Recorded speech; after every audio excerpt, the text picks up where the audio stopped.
नमस्कार। उत्तर प्रदेश पुलिस 60,244 पदों के लिए डीबीपीएसटी के लिए एडमिट कार्ड जारी कर दिया गया है। अभ्यर्थी अपने रजिस्ट्रेशन नंबर और डेट ऑफ बर्थ से अपना एडमिट कार्ड डाउनलोड कर सकते हैं। उनके लिए कुछ महत्वपूर्ण जो दिशा निर्देश दिए गए हैं, आप देख सकते हैं कैसे दिए गए हैं। और बहुत सारे अभ्यर्थी इसमें परेशान रहते हैं कि डीबीपीएसटी जब होगा तो उसमें क्या क्या मुख्य पॉइंट है जिसको बहुत अच्छे से ध्यान देने योग्य होती है।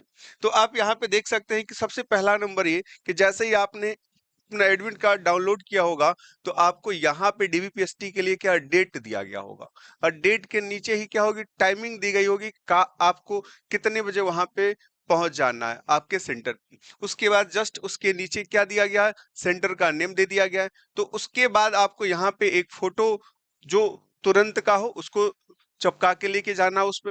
और मुख्य पॉइंट और भी है, आप यहाँ पे ध्यान से देखिए।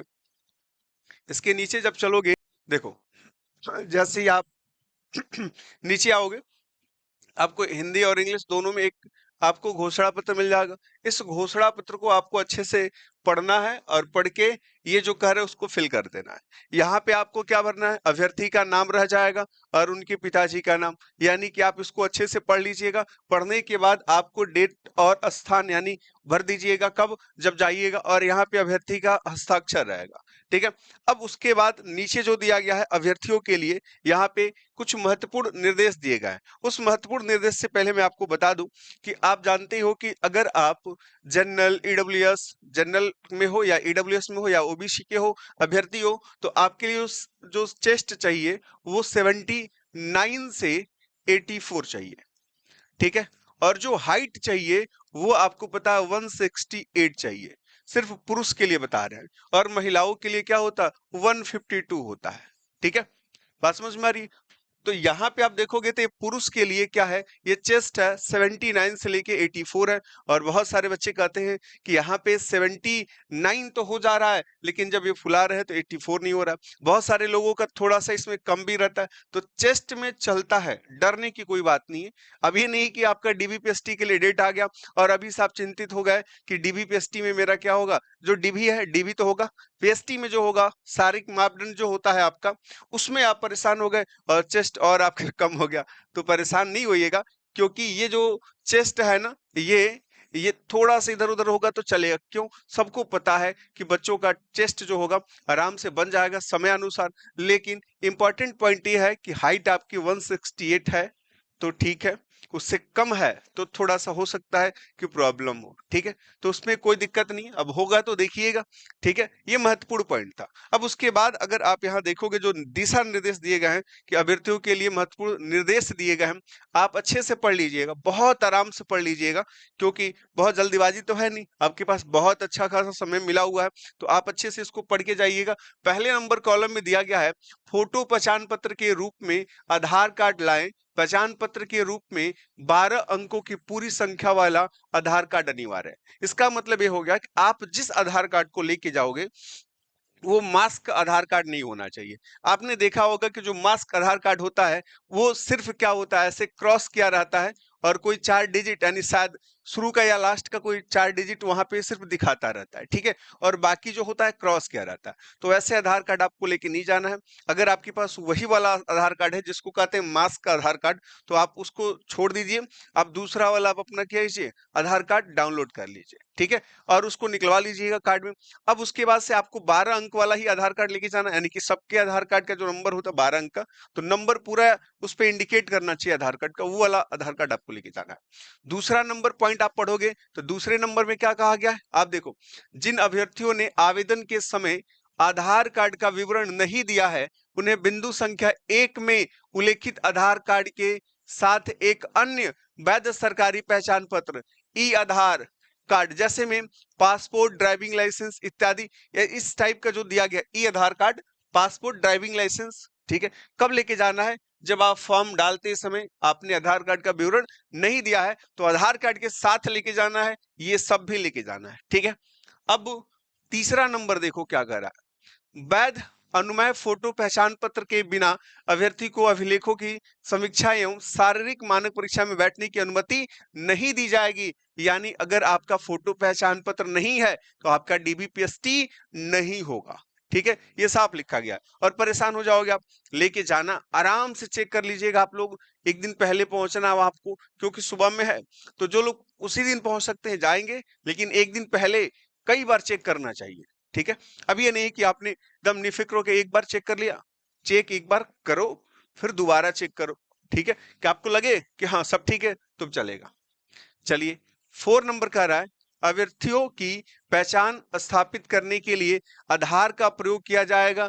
इस इसलिए अभ्यर्थियों से अपेक्षित है कि अपना आधार कार्ड अपडेटेड एंड अनब्लॉक्ड, यानी अभी जो बोला गया मास्क नहीं लेके जाना, मास्क आधार कार्ड नहीं होना चाहिए, क्रॉस क्रॉस रहता है नंबर पे वो वाला नहीं होना चाहिए। ठीक है, लेके जाना आपको। ठीक है, 5 नंबर में कह रहा है अभिलेखों की समीक्षा में शारीरिक मानक परीक्षा हेतु प्रवेश पत्र पर उल्लेखित दिनांक, समय और स्थान सामान्य परिस्थितियों में नहीं बदला जाएगा। अगर कोई विशेष ओकेजन नहीं होता है, वो भी किसके द्वारा, ये भर्ती बोर्ड के द्वारा नहीं लिया जाता कोई स्टेप, तो आप अपने मन से क्या करोगे, आप डेट और टाइमिंग को नहीं चेंज कर पाओगे। ठीक है, चलो उसके बाद आप देखो ये नीचे जो है 6 नंबर जो है, आप बहुत आराम से सारी चीजों को पढ़ लीजिएगा। ठीक है, अगर कोई दिक्कत होगी तो आपके अगल बगल बहुत सारे ऐसे लोग मिल जाएंगे जो उत्तर प्रदेश पुलिस भर्ती बोर्ड को देखे होंगे पहले, उनसे आप जरूर मिल लीजिएगा। मिलने में कोई दिक्कत नहीं है, किसी से पूछने में हर्ज नहीं होना चाहिए। ठीक है, चलो अभी कह रहा है इसमें 6 नंबर में अभिलेखों की समीक्षा में शारीरिक मानक परीक्षा भर्ती प्रक्रिया के चरणों में से एक है। यदि किसी स्तर पर पाया जाता है कि अभ्यर्थी अपेक्षित अर्हताओं को पूरी नहीं करता है, ठीक है, अथवा उसने गलत झूठी सूचना, सर्टिफिकेट, अभिलेख प्रस्तुत किए हैं, अथवा उसमें कोई वास्तविक तथ्य छुपाए हैं, तो उसका अभ्यर्थन निरस्त माना जाएगा। यदि इस प्रकार की कोई कमी अभ्यर्थी द्वारा कार्यभार ग्रहण करने के पश्चात भी प्रकाश में आती है, तो विधिवत प्रक्रिया अपनाते हुए उसकी सेवाएं समाप्त की जा सकती हैं। ठीक है, तो ये तो होता ही है, इसमें कोई दिक्कत नहीं है। ठीक है, नेक्स्ट नंबर यहाँ पे जो कर 7 नंबर अभिलेखों की समीक्षा में शारीरिक मानक परीक्षा के चरण में सफलता का मतलब यह नहीं कि आप अंततः चुने गए हैं। उम्मीदवारों का चयन अंतिम योग्यता सूची पर आधारित है। नियुक्ति प्राधिकारी द्वारा नियुक्ति पत्र देने से पूर्व मूल अभिलेखों का सत्यापन कराया जाएगा। ठीक है, ये सारी क्रियाएं जो होती है नॉर्मल होती है। ठीक है, इसमें ये सारी क्रियाएं क्या है, नॉर्मल है। इसमें मुख्य जो पॉइंट है उसको देख लीजिए। ये मुख्य पॉइंट आपको ये दिया गया है कि कौन कौन से आपको डॉक्यूमेंट्स लेके जाने हैं। अभिलेखों की समीक्षा है तो आवश्यक अभिलेखों की सूची दी गई है, ये सबसे ज्यादा इंपॉर्टेंट है। यहाँ पे आप देख लीजिए क्या क्या लेके जाना भाई। देखो यहाँ पे कह रहा है, देखो यहाँ पे आप देखिए, यहाँ पे लिखा गया है आवेदन पत्र, एप्लीकेशन फॉर्म, दस्तावेज के रूप में आवेदन करते समय भरा गया आवेदन पत्र प्रिंट आउट, जो आपने फॉर्म भरा, जो प्रिंट आउट मिला था, उसको आपको लेके जाना है। ठीक है, अब आप इसका फोटो कॉपी करा लीजिएगा, ऐसा नहीं कि आप पूरा लेके चले जाइए, वहां पे कोई दिक्कत आ जाए। तो आप एक बार जो आप रखे हो वो तो निकल भी जाता है, वैसे आपको एक प्रिंट घर पे भी रखना चाहिए। ठीक है, ये हो गया। दूसरा नंबर, पासपोर्ट साइज रंगीन फोटो चाहिए। ठीक है, जिसकी साइज क्या होना चाहिए, 35 mm इंटू 45 mm। ठीक है, 35 mm 3.5 सेमी और करे गुड़े 4.5 सेमी का, जो नॉर्मल बनता है आपका। ठीक है, छोटा वाला।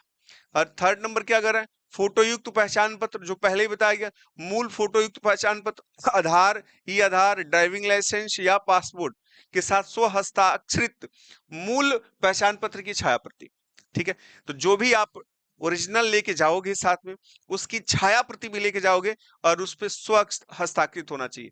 किसी गेस्टेड ऑफिसर का वहां पे एक सिग्नेचर की आवश्यकता नहीं है, अटेस्टेड कराने की आवश्यकता नहीं है, आप खुद अटेस्टेड कर लेके जाओगे। ठीक है, नेक्स्ट नंबर, आप यहाँ पे जो सारे पॉइंट्स दिए गए हैं, देखो ये कह रहे हैं शैक्षणिक योग्यता संबंधित अभिलेख जैसा ऑनलाइन आवेदन में अपलोड किया गया था। इसमें जो जो आपने अपलोड किया था पठन पाठन से रिलेटेड, वो सब आपको लेके जाने हैं। पहला नंबर इसमें जो दिया गया है वो कह रहा है कि आप जो मूल रूप से होता है हाई स्कूल या समतुल्य, ठीक है, इसका आपको क्या क्या लेके जाना है, मूल उत्तीर्ण अंक पत्र के साथ स्वहस्ताक्षरित मूल अंक पत्र की छाया प्रति। ठीक है, यानी कि ओरिजिनल लेके जाना ही है, उसके साथ साथ फोटोकॉपी को अटेस्टेड करके यानी कि स्व हस्ताक्षरित करके लेके जाना है। ठीक है, मूल उत्तीर्ण प्रमाण पत्र के साथ। देखो, आपको देख लेना, बहुत सारे अभ्यर्थी होंगे जो 2007 से पहले पढ़े होंगे। ठीक है, तो उनके लिए 2007 से पहले अगर पढ़े हैं तो उनका एज ही नहीं होगा। लेकिन आप देख लीजिएगा कि अगर आप ऐसे कभी पढ़े हैं, तो मूल अंक पत्र की बात करें तो जो मूल अंक पत्र एक होता है और मूल उत्तीर्ण प्रमाण पत्र होता है, दो दो दो होता है। ठीक है, और जो अब नए वाले बच्चे हैं उनका एक ही साथ आता है, यानी कि एक पे फोटो रहता है। जो फोटो रहता है ना, वो आपका प्रमाण पत्र होता है, और जिसपे आपके नंबर दिखाए गए होते हैं कि आप कितना नंबर पाए हैं किस सब्जेक्ट में, वो अंक पत्र होता है।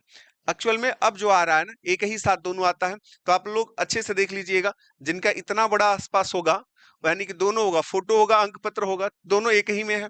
नहीं तो दोनों अलग अलग होता है, आप लोग अच्छे से चेक कर लीजिएगा। ठीक है, उसको ओरिजिनल लेके जाना है और उसका फोटो कॉपी भी लेके जाना है। ठीक है, नेक्स्ट नंबर जो कह रहा है, अब देखिए, अब इंटरमीडिएट की बात करें, इंटरमीडिएट या समतुल्य, इसमें भी सेम सेम मूल उत्तीर्ण अंक पत्र के साथ स्वहस्ताक्षरित मूल अंक छाया प्रति और मूल उत्तीर्ण प्रमाण पत्र के साथ, जिसको सर्टिफिकेट कहते हो आप लोग, के साथ हस्ताक्षरित उत्तीर्ण प्रमाण पत्र की छाया प्रति आपको लेके जानी है। ठीक है, अब उसके बाद आपको कुछ और भी आपको प्रमाण पत्र लेके जाने हैं, जो कर निवास श्रेणी प्रमाण पत्र जैसा ऑनलाइन आवेदन में अपलोड किया गया है। देखो, यहाँ पे अगर आप एससी से हो, ठीक है, अनुसूचित जनजाति के हो, तो उसके लिए आपको मूल श्रेणी प्रमाण पत्र लेके जाना है। ठीक है, जो विज्ञापन में बताया गया, एसटी के हो उनके लिए भी लेके जाना पड़ेगा। ठीक है, ओबीसी के अगर हो, एनसीएल हो, नॉन क्रीमी लेयर हो, या ओबीसी जो भी होता है अन्य पिछड़ा वर्ग, या नॉन क्रीमी लेयर के हो, तो उसके प्रमाण पत्र को आपको लेके जाना है। ठीक है, जो विज्ञापन में जैसा मांगा गया था प्रारूप, यहाँ लिखा गया प्रारूप 2 में। ठीक है, तो वैसे ही आपको लेके जाना, ओरिजिनल भी लेके जाना है, उसका फोटोकॉपी भी स्व हस्ताक्षरित करके लेके जाना है। ठीक है, यहां तक बात समझ में आ रही है? ध्यान से आप लोग इस चीज को देख लीजिएगा। और जिन अभ्यर्थियों के पास, अगर हम बात करें कि जनरल वर्ग के जो ईडब्ल्यूएस वाले लोग हैं, तो उनके लिए भी वही क्रिया है कि आप आर्थिक रूप से कमजोर वाले जो हैं उनके लिए भी है कि मूल प्रमाण पत्र के साथ साथ क्या लेके जाना है, उसका फोटोकॉपी भी लेके जाना है आपको। ठीक है, एक्स सर्विसमैन है तो उनके लिए भी चाहिए मूल निर्गत प्रमाण पत्र के साथ स्व हस्ताक्षरित मूल निर्गत प्रमाण पत्र की छाया प्रति भी चाहिए। ठीक है, स्वतंत्रता संग्राम वाले हैं तो उनके लिए भी प्रमाण पत्र के साथ छाया प्रति चाहिए। अब चाहिए निवास प्रमाण पत्र, अगर आप उत्तर प्रदेश के निवासी हैं तो निवास प्रमाण पत्र चाहिए। ठीक है, उत्तर प्रदेश के निवासी चाहे किसी भी कैटेगरी से बिलोंग करते हैं, लेकिन अदर राज्य से हैं आप, तो आपको किसी भी तरीके का निवास प्रमाण पत्र, या यहाँ सॉरी, यहाँ पे मिस्टेक हो रहा। देखिए, आपको उत्तर प्रदेश के हैं तो निवास प्रमाण पत्र तो चाहिए। ठीक है, उत्तर प्रदेश का। अगर दूसरे राज्य के हैं तो आपको उस राज्य का निवास प्रमाण पत्र चाहिए। ठीक है, उत्तर प्रदेश राज्य सरकारी मूल प्रमाण पत्र विज्ञापन में संलग्न निर्धारित प्रारूप 5 के साथ हस्ताक्षरित। ठीक है, अगर राज्य कर्मी है आप तो उसके लिए आपको जो प्रमाण पत्र मिला उसको भी लेके जाना है आपको।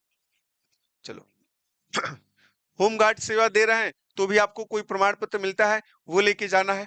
ठीक है, अब उसके बाद से ये सब आप, अगर आपने ये सब किया है तो इसका भी अगर आप लेके जाते हो तो इसका भी वेटेज मिलेगा, अगर आपने फॉर्म में भरा होगा तो। ठीक है, वो लेवल है आपका, प्रादेशिक सेवा प्रमाण पत्र है आपका, और एनसीसी है आपका। ठीक है, राष्ट्रीय कैडेट कोड है, ये सब आप लेके जाते हो तो आपको उसका भी बेनिफिट मिलेगा। ठीक है, तो ये सारी बातें रही, आपको डरना नहीं है, आप जाइए, आराम से जाइए और अपनी डीबीपीएसटी में शामिल हो जाइए। डीबीपीएसटी में बहुत ज्यादा दिक्कत नहीं होती है।